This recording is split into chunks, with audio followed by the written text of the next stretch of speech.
Donald Trump administration ने प्रधानमंत्री नरेंद्र मोदी को मिस्र, इजिप्ट में होने वाली गाजा पीस डील समिट के लिए इनवाइट किया था। यह इवेंट गाजा युद्ध को रोकने, इजराइल हमास शांति समझौते को साइन करने और क्षेत्रीय स्थिरता के लिए आयोजित किया जा रहा है, जहां America, France, Britain, Spain, Italy, Qatar, Saudi Arab और यूएन समेत दुनिया के कई बड़े नेता सिग्नेटरी बनने वाले थे। नरेंद्र मोदी ने इस ऐतिहासिक समिट का इनविटेशन इसलिए रिजेक्ट कर दिया क्योंकि उसी दिन भारत में उनके शेड्यूल के मुताबिक मंगोलिया के राष्ट्रपति, कनाडा के विदेश मंत्री और ब्राजील के उपराष्ट्रपति दिल्ली में मौजूद रहे, जिनसे भारत के लिए अहम डायलॉग हुए। साथ ही भारत सरकार सामान्यतः मिडिल ईस्ट की तनाव भरी डिप्लोमेसी में अपनी भूमिका सीमित ही रखती है। इसलिए प्रधानमंत्री मोदी सरकार ने गाजा चर्चा में शामिल न होने का फैसला लिया। कनाडा ने भारत सरकार से क्या रिक्वेस्ट की है? कनाडा के ट्रेड मिनिस्टर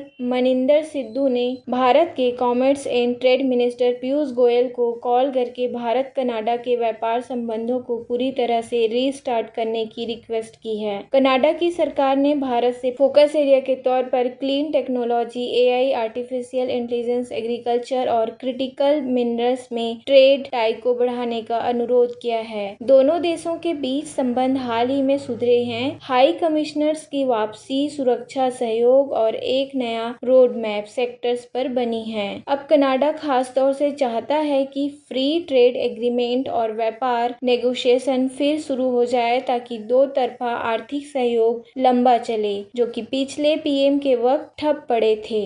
बांग्लादेश की सेना के जनरल रैंक ऑफिसर्स क्यों भाग रहे हैं? बांग्लादेश में कट्टरपंथी ताकतें मजबूत हो रही है और शेख हसीना समर्थक सेना अधिकारियों के खिलाफ इंटरनेशनल क्राइम ट्रिब्यूनल जांच कर रही है। स्टूडेंट प्रोटेस्ट, मानवाधिकार उल्लंघन, वैनिशिंग और कत्लेआम के आरोप में 14 सर्विस ऑफिसर गिरफ्तार हुई है। अरेस्ट वारंट के डर से एक मेजर जनरल रैंक ऑफिसर फरार हो गया है और बाकी के कई अधिकारी ढाका कैंटोनमेंट से गायब है। सेना के फ्यूचर को लेकर हाई असर्टेनिटी, राजनीतिक दबाव और कानून के डर से अधिकारी भाग रहे हैं। इसी वजह से बांग्लादेश की सेना में अफरा तफरी और अस्थिरता बनी हुई है। भारत का गाजा समिट छोड़ना डिप्लोमेटिकली सुरक्षित रहा, जबकि कनाडा के साथ ट्रेड रिश्ते अब नए फोकस सेक्टर पर दोबारा बन रहे हैं। अगर Bharat Canada clean tech, agri और मिनरल्स डील्स को आगे बढ़ाता है तो डिजिटल, हॉस्पिटैलिटी, बिजनेस के लिए बिल्कुल नए ऑप्शन खुल सकते हैं, जिनमें टेक्नोलॉजी इंटीग्रेशन से लेकर AI drain serving, supply chain power और कारोबारी साझेदारी से संभव होगी।